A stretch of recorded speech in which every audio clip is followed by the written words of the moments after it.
Hi guys, it's me again. So today I want us to discuss what we call the electric field and the electric forces.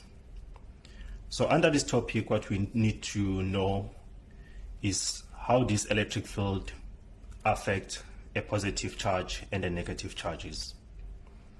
We also want to calculate the electric field that is created by a point charge.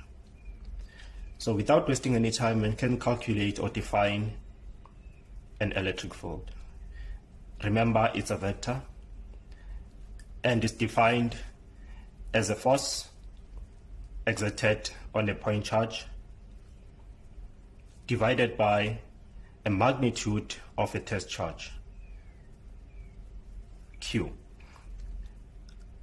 The force is in Newton, the charge is in Coulomb. So the SI unit will be Newton per Coulomb. So we have defined what is the force. So we said the force, according to the Coulomb's law, is K Q1 Q2 over the distance between the two charges, r squared.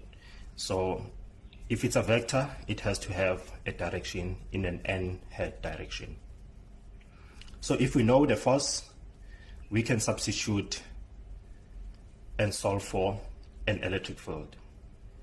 So we have E equals to 1 over Q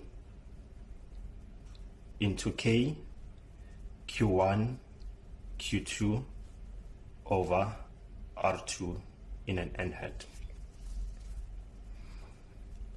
So we can simplify further. This can be KQ over R squared in an n-hat direction.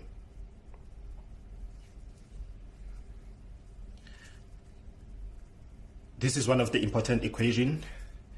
It's an electric field.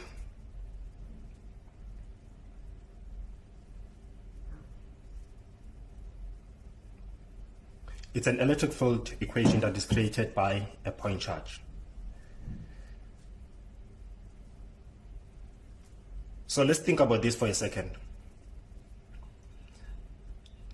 I have a positive charge, let's say Q, and there is a point charge somewhere here. I'll label it at a position A. And the distance between the two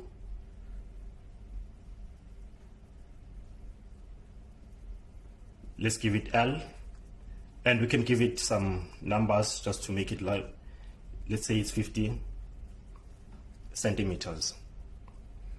So we want to calculate or to determine the electric field at point A. We also want to determine the electric field direction at point A. So if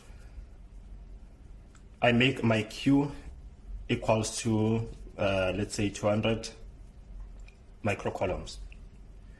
So we can calculate using this equation, the electric field equation. E is equals to KQ over R squared. So we can substitute the values.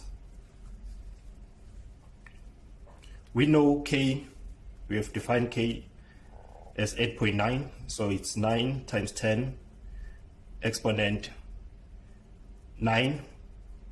We know our Q as 200, so we can convert it times 10 exponent minus 6 coulombs. We have given a distance as 50 centimeters, so we can divide by 100 to convert it to a meter. So it's going to be 0.5 meters, and it's all squared.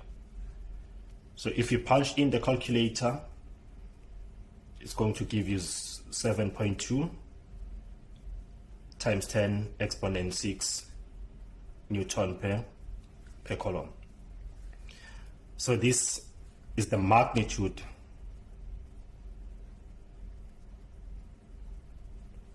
of the electric field.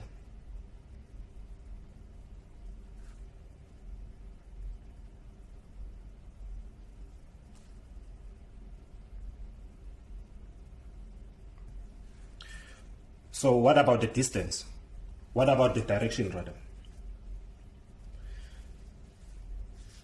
So the direction of an electric field is always away from the positive charge. So if you have a positive charge,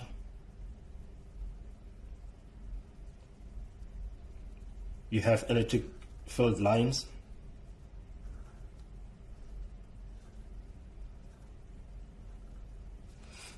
The direction of this electric field is always away from the positive charge.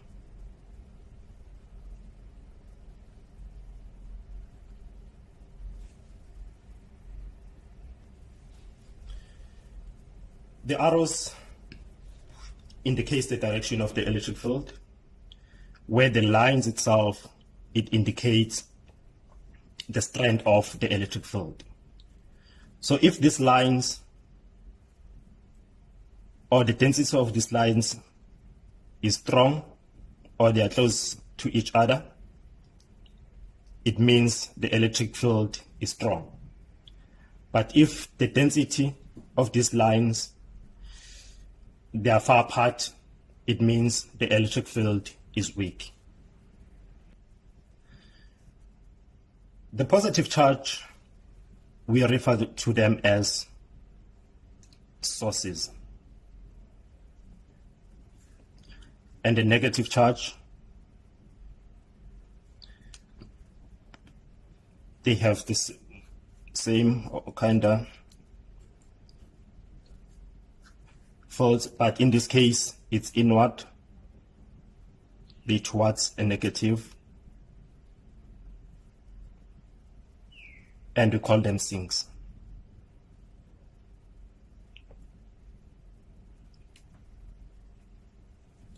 So every time when you draw,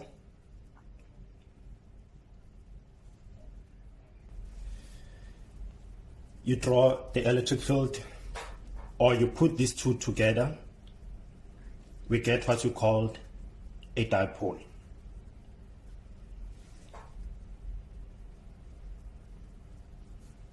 We call it a dipole field. So let's draw the dipole field. Let's say you have a positive charge, you have a negative charge. The electric field lines, so it always towards a sink or a negative charge.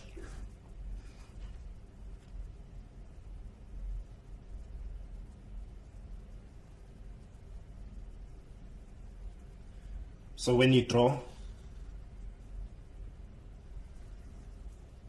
the lines, they should be from the positive to a negative. And the direction will always point towards a negative charge.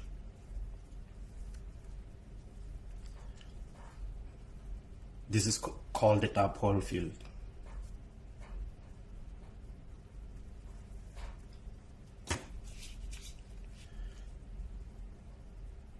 Dipole fields are very important because most of the things are made up of dipoles. So let's think about this for a second. We have a positive charge and another positive charge somewhere here. Let's say it's Q. And we want to determine the electric field just right at the center, assuming that they are equidistant. So we want to determine what is E. So feel free to pause the video and think about this for a second.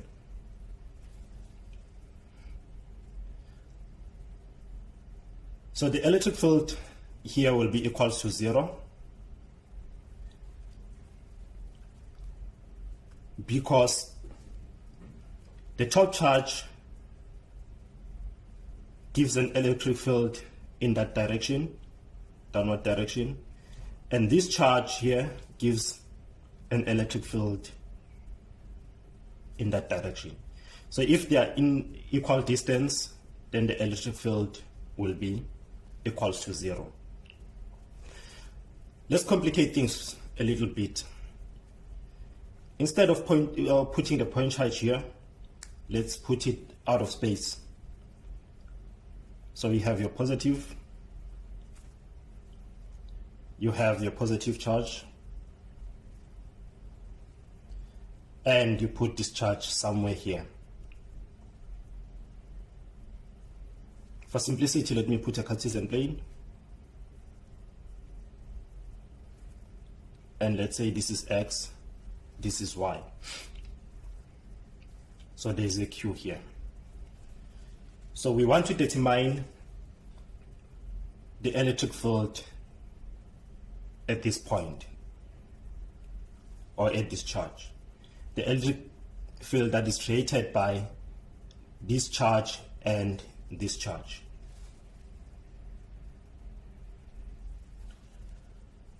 So let us say the distance from here, it's L, L, L. And we know that we have an electric field from here to here, and the direction should be in that direction. So let's say the electric field here, it's E1.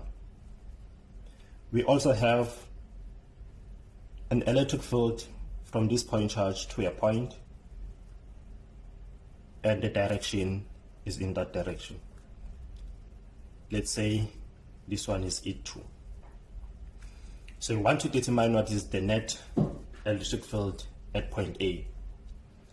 So both of these are vectors, and if you add vector E1 and E2, we'll get another vector component, which is E3 in this direction.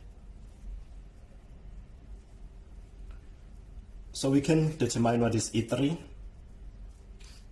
So E3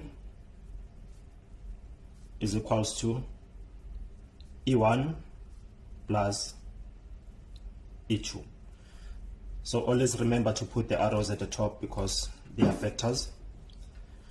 So we can determine what is our E1, this is E3, and determine what is our E2. So we need to be a little bit careful when determining what is our E1 and what is our E2. Remember, E1 is at some point at angle theta, E2 angle theta, which means it has both X and Y component. So we need to determine what is our E1 and what is our E2. So let's look at E1. So E1 is down, and we have X component and a Y component.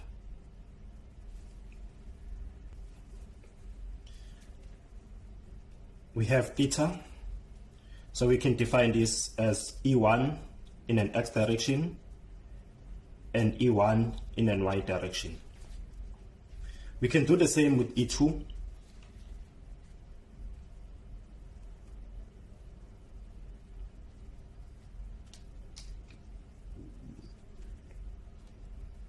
We have E2 in the Y direction, we have E2 in an X direction, and of course this is our E2.